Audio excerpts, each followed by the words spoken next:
আমি উমা চট্টরাজ আমার স্বরচিত কবিতা ভিনু পাঠ করছি।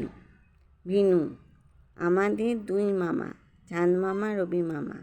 রবি মামা শৌখিন, চাঁদ মামা সাদা জামা। একসাথে থাকে তারা, আকাশে নিবাস।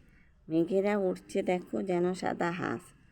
হারমোনিয়াম নিয়ে রাতে চাঁদ মামা গায় গান। প্রেমের মধুর গানে ভরে ওঠে মন প্রাণ। রবি মামা সব ভালো, কিন্তু বড়ই রাগী। চাঁদ মামা খুব ভালো, হাসি খুশি খুব সুখী। রবি মামা গান গায়, হয় যখন ভালো মন। শ্রাবণে মামার গানে দলে ভরে দুনয়ন। রবি মামা বদরাগী, হাত তোলা স্বভাব। দেখছো না চাঁদ মামার গায়ে কালো কালো দাগ। দুজনেতে ঝগড়া, মুখ দেখা দেখি নেই। খবরটা মন্দ, কিভাবে মিটবে ঝগড়া, হবে সব বন্ধ।